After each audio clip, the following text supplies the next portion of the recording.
Old Trafford के मैदान पर भारतीय टीम के लिए कहानी सुलझने के बजाय और उलझती चली जा रही है, क्योंकि टेस्ट मैच में अब 3 दिन का खेल खत्म हुआ है और 3 दिन के खेल खत्म होने के बाद इंग्लैंड की टीम जहां एक तरफ फ्रंट फुट पर नजर आ रही है, वहीं भारतीय टीम पूरी तरह से बैक फुट पर है। आज तीसरे दिन का खेल का पूरा अगर आप एनालिसिस करेंगे और सिलसिलेवार तरीके से सेशन वाइज समझने की कोशिश करेंगे तो एक बात आपको साफ नजर आएगी कि इंग्लैंड ज्यादा बेहतर प्लानिंग के साथ इस टेस्ट मैच के तीसरे दिन खेला।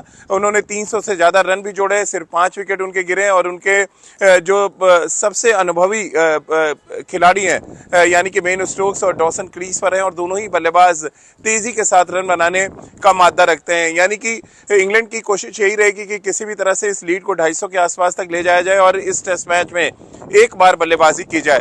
अब आप सोच रहे होंगे कि भारतीय टीम ने ऐसी क्या गलती की जिसकी वजह से 3 दिन के बाद वो पूरी तरह से बैकफुट पर नजर आ रहे हैं और अब इस टेस्ट मैच को जीतने के लिए उनको उम्मीद से बेहतर बल्लेबाजी करनी पड़ेगी। और जिस बल्लेबाजी को ताकतवर बनाने के लिए इतने ढेर सारे ऑलराउंडर्स खिलाए गए थे, उस पर भी अब कई तरह के क्वेश्चन मार्क्स खड़े हो रहे हैं। तो चलिए सबसे पहले मोनी मॉकल की प्रेस कॉन्फ्रेंस से इस चर्चा की शुरुआत करते हैं। मोनी मॉकल प्रेस कॉन्फ्रेंस में आए, उनसे 3 इंपॉर्टेंट सवाल किए गए।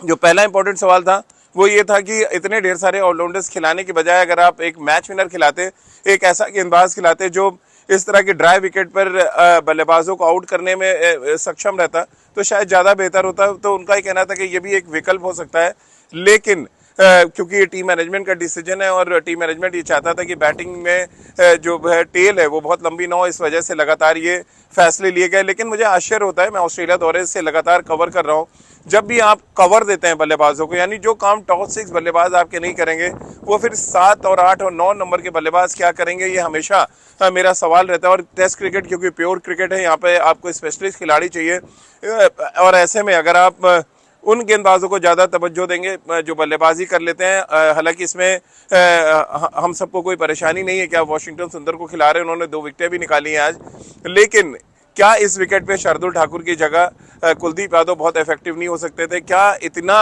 अपने बल्लेबाजों पे आपको संशय है कि आप लगातार नंबर 7-8 पे एक बैट्समैन, एक ऐसा गेंदबाज खिलाना चाहते हैं जो बैटिंग भी जानता हो और वो भले ही गेंदबाजी में उतना कंट्रीब्यूट ना कर पाए? अब जो गलती लीड्स में हुई, अगर आप देखें वही गलती यहाँ पर ओल्ड ट्रैफर्ड के मैदान पे हुई। आपने शार्दुल ठाकुर को खिलाया ज़रूर, लेकिन बेमन से कप्तान ने उनसे गेंदबाजी कराई। तो चलिए, तो बात मोनी मॉकल की हो गई। मोनी मॉकल से एक और सवाल पूछा गया अंशुल कंबोज के बारे में कि उनका डेब्यू टेस्ट मैच है, बहुत ज़्यादा उनको सवालों के घेरे में नहीं खड़ा करा जाएगा, लेकिन उनकी जो स्पीड थी वो 125 से ऊपर नहीं गई। इस पर कई तरह के सवाल ज़रूर खड़े होते हैं, क्योंकि इंग्लैंड जितनी आराम से उनको तीसरे दिन बल्लेबाजी कर रहा था, ऐसा लग रहा था कि एक मीडियम पेसर यहाँ पर गेंदबाजी कर रहा है जिसको इंग्लैंड बहुत आराम से इक्का दुक्का खेल के रन बना रहा था। तो ये एक और सवाल था। साथ ही जिस तरह से रन लीक किए भारतीय गेंदबाजों ने विकेट की दोनों तरफ, वो भी बहुत बड़ा सवाल था, क्योंकि पहली बार 10 साल में ओवरसीज भारतीय गेंदबाजों के खिलाफ 500 से ज़्यादा रन बने हैं। और जब ऐसा कोई रिकॉर्ड बनता है तो फिर गेंदबाजों की पिचिंग और गेंदबाज किस एरिया में गेंदबाजी कर रहे हैं उस पर भी सवाल उठते हैं। और मोनी मॉकल से जब ये सवाल पूछा गया तो उन्होंने कहा कि प्लान तो हम बना सकते हैं, लेकिन उसको एग्जीक्यूट करने का काम गेंदबाजों का है और विकेट के दोनों तरफ अगर आप गेंदबाजी करते हैं तो फिर आप रन लीक होने से नहीं रोक सकते। और एग्जैक्टली वही हुआ। अगर आप देखें तीसरे दिन के खेल में 300 से ज़्यादा रन बनाए इंग्लैंड ने और उनके सिर्फ 5 विकेट गिरे हैं, यानी कि आपने विकेट के दोनों एंड पे रन्स लीक किए, जिसका फ़ायदा पूरी तरह से इंग्लैंड टीम को मिला। इंग्लैंड की टीम की अगर हम बात करें तो निश्चित रूप से बहुत अच्छी पोजीशन पर वैसे में नज़र आ रहे हैं। और इंग्लैंड के खास तौर से अगर हम बल्लेबाजी का जिक्र करें तो जिस तरह की बैटिंग जो रूट ने की और पहले सेशन में जिस तरह से बिना विकेट गिरे भारतीय जो टीम थी उनको वापस जाना पड़ा, यानी कि जो पहला सेशन था वो पूरी तरह से विकेटलेस गया भारतीय गेंदबाजों के लिए। और वहाँ से शायद इंग्लैंड को एक ऐसा प्लेटफॉर्म मिला जहाँ से फिर वो न सिर्फ इंग्लैंड भारतीय गेंदबाजों के साथ सिंगल डबल वो खेलते रहे और साथ में जब भी उनको मौका मिला उन्होंने बड़े स्कोर्स भी बनाए। तो कुल मिलाकर ओल्ड ट्रैफर्ड के मैदान पर कहानी कुछ ऐसी नज़र आ रही है कि जहाँ पर भारतीय गेंदबाज पूरी तरह से बैकफुट पर थे और जिस तरह की बल्लेबाजी जो रूट ने की, बेन स्टोक्स ने की और उससे पहले जिस तरह की इनिंग्स यहाँ पर इनिशियली खेली गई थी। अगर आप देखें 2 विकेट गिरने के बाद जिस तरह से ओली पॉप आए, उन्होंने बैटिंग की और उनके बीच जो रूट के बीच में जो वो साझेदारी थी, मुझे लग रहा है इस टेस्ट मैच की टर्निंग पॉइंट थी। क्योंकि तीसरे दिन के पहले सेशन में भारतीय गेंदबाज उम्मीद कर रहे थे कि वो आएंगे, ब्रेक थ्रू देंगे और इंग्लैंड को वो 133 रन नहीं बनाने देंगे जो लीड भारतीय टीम के पास थी दूसरे दिन का खेल खत्म होने के बाद। लेकिन उस सपने को तोड़ने का काम किया जो रूट और ओली पॉप ने। बहुत ही शानदार बल्लेबाजी की। पोप शतक जरूर नहीं बना पाए, लेकिन जो रूट ने क्या कमाल की बल्लेबाजी करते हुए अपना 38वां शतक लगाया। सचिन तेंदुलकर के और नज़दीक वो पहुंच गए। रिकी पॉन्टिंग को उन्होंने पीछे छोड़ दिया।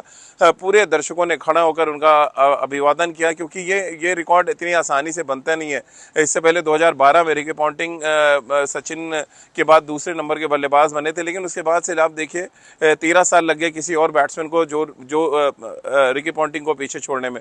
तो कमाल की बल्लेबाजी रही। और ये एक ऐसा ट्रैक जो बहुत चैलेंजिंग ट्रैक है, जहां पे थोड़ा बॉल ऊपर आ रहा है, कभी नीचे हो रहा है, थोड़ा टर्न भी कर रहा है। अगर आप देखें तो रविंद्र जडेजा को बहुत अच्छा टर्न मिला, वशी सुंदर के कुछ बॉल बहुत अच्छे फ्लोट करके निकले। तो ओवरऑल इस पिच पे बहुत चैलेंजेस है। अभी भी रन बनाना इतना आसान नहीं होगा और भारत को, क्योंकि अब यहाँ पे तीसरी पारी खेलनी है और ये तीसरी पारी मुझे लग रहा है बहुत ही चैलेंजिंग होने वाली है। क्योंकि देखिए इंग्लैंड के गेंदबाजों को प्रॉपर रेस्ट मिला है, यानी कि तीसरे दिन पूरा दिन बल्लेबाजी की है इंग्लैंड ने। और इंग्लैंड की टीम तो बहुत इस समय हम कह सकते हैं बहुत ही खुश होगी और बहुत ही एक ऐसे जोन में होगी जहां से वो अब इस टेस्ट मैच को जीतने की बारे में सोच सकते हैं, उसके बारे में बात कर सकते हैं। मेरे ठीक पीछे से अगर आप देखें तो इंग्लैंड की टीम जा भी रही है और बहुत ही कॉन्फिडेंट और बहुत ही शानदार, क्योंकि उनका प्रदर्शन रहा है इस टेस्ट मैच के तीसरे दिन और होना भी चाहिए। क्योंकि देखिए जब एक कप्तान पहले गेंदबाजी में अच्छा करता है, फिर उसको सपोर्ट करते हैं उसके टीम के जो साथी खिलाड़ी हैं वो आके बैट के साथ रन करते हैं, तो फिर निश्चित रूप से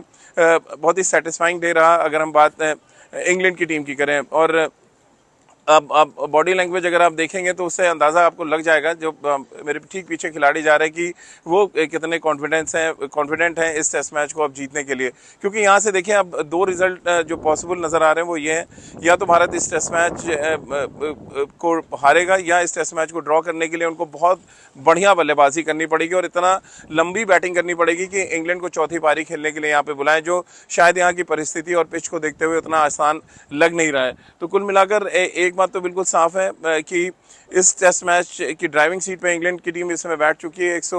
अगर आप देखें 186 रन की बढ़त इस समय इंग्लैंड के पास, और इंग्लैंड की टीम इस बात को लेकर बहुत खुश होगी कि एक ऐसे ट्रैक पर जहां पर चैलेंजेस बढ़ते जा रहे हैं, जहां पर रन बनाना बल्लेबाजों के लिए एक बड़ा चैलेंज होता जा रहा है। हमने आखिरी सेशन में देखा किस तरह से बॉल रविंद्र जडेजा का टर्न कर रहा था, किस तरह से वशी सुंदर को खेलने में दिक्कत आई, और जिस तरह से सिराज की बॉल पे क्रिस वोक्स बोल्ड हुए, इतना नीचे बॉल रहा था कि बैट के टो से लग के बॉल विकेट पे गया। तो चीज़ें डिफिकल्ट हो रही हैं। अब एक बड़ा टेस्ट मुझे लग रहा है भारतीय बल्लेबाजों का होने वाला है। इस सीरीज में अभी तक भारतीय बल्लेबाजों ने अपना एक बड़ा इम्पैक्ट छोड़ा है, लेकिन बड़ा सवाल यही है कि जब टेस्ट मैच बहुत ही कहते हैं संघर्षपूर्ण स्थिति में हो, जहां पे बहुत चैलेंजेस आपके सामने हो, क्या आप वहां पे खड़े होकर उस चैलेंज को एक्सेप्ट करते हैं या उस चैलेंज में बिखर जाते हैं?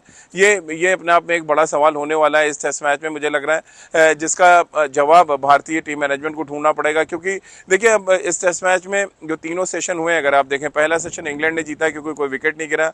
सेकंड सेशन पूरी तरह से जो रूट के नाम रहा, उन्होंने शानदार शतक लगाया और वो एक ऐसे रिकॉर्ड की तरफ आगे बढ़ रहे हैं जहां तक कोई सपना भी नहीं देख रहा था एक समय में कि वो इतना बड़ा रिकॉर्ड बना देगा। तो ओवरऑल अगर हम जैसे कि मैंने आपको दिखाया कि मेरे ठीक पीछे इंग्लैंड की टीम बड़ी कॉन्फिडेंट होकर गई थी, और साथ ही अगर हम बात करें, मेरे ठीक पीछे आप पिच भी देख रहे हैं जो ढकी हुई है और 22 गज की पट्टी जो है धीरे धीरे चैलेंजिंग होती जा रही है। इस टेस्ट मैच को डिसाइसिव बना रही है ये पिच, क्योंकि यहाँ पर देखिए अभी जो हालात हैं वहाँ पर जो इंग्लिश गेंदबाज आएंगे, जब वो क्रॉस सीम गेंदबाजी करेंगे या पिच को लगातार डेक को हिट करेंगे, तो बॉल और ज़्यादा ऊपर नीचे होने वाला है। और जो पेस के हिसाब से अगर आप जाएँ तो पेस जोफ्रा आर्चर के पास भी है, कास के पास भी है, और बेन स्टोक्स जिस तरह की लेंथ पे डालने, हालांकि उनकी फिटनेस का एक इशू हुआ है, उनको क्रैम्प आया था बीच में, वो इनिंग छोड़ के गए भी, लेकिन क्योंकि जल्दी विकेटें 2-3 गिरी है अंतिम सेशन में, थोड़ी सी राहत वहाँ भारत को मिली जब जसप्रीत बुमराह, जडेजा और सिराज को विकेटें मिली। लेकिन ओवरऑल अगर आप देखें तो पूरा दिन इंग्लैंड के नाम रहा है, और ओल्ड ट्रैफर्ड टेस्ट मैच के तीसरे दिन ने लगभग ये तय कर दिया है कि इंग्लैंड इस टेस्ट मैच में बहुत मजबूत स्थिति में पहुँच गया, और भारत को ये टेस्ट मैच बचाने के लिए, इस टेस्ट मैच जीतने के लिए किसी चमत्कार की जरूरत होगी। होगी अब ये चमत्कार कौन करता है। कप्तान शुभमन गिल करते हैं, यशस्वी जायसवाल करते हैं, के राहुल करते हैं। इन 3 बल्लेबाजों से बहुत ज़्यादा उम्मीदें होगी खासतौर से भारतीय टीम मैनेजमेंट को, क्योंकि ऋषभ पंत ज़रूरत पड़ने पर बल्लेबाजी करने आएंगे, इस बात के संकेत मिले हैं। तो ओल्ड ट्रैफर्ड के मैदान पर भारत एक तो कभी टेस्ट मैच जीता नहीं है, इतिहास उनके साथ नहीं है, और ऐसे में जो परिस्थिति बन रही है 186 रनों की बढ़त, और ये बढ़त अगर 50-60 रन और आगे बढ़ जाती है तो फिर मुझे लग रहा है भारतीय टीम के लिए बहुत ज़्यादा दिक्कतें आने वाली है इस टेस्ट मैच में। तो तीसरे दिन का पूरा एनालिसिस मैंने आपके सामने रखा। चौथे दिन का एनालिसिस लेकर एक बार फिर हम ओल्ड ट्रैफर्ड के मैदान से हाजिर होंगे। तब तक के लिए मुझे दीजिए इजाज़त। नमस्कार।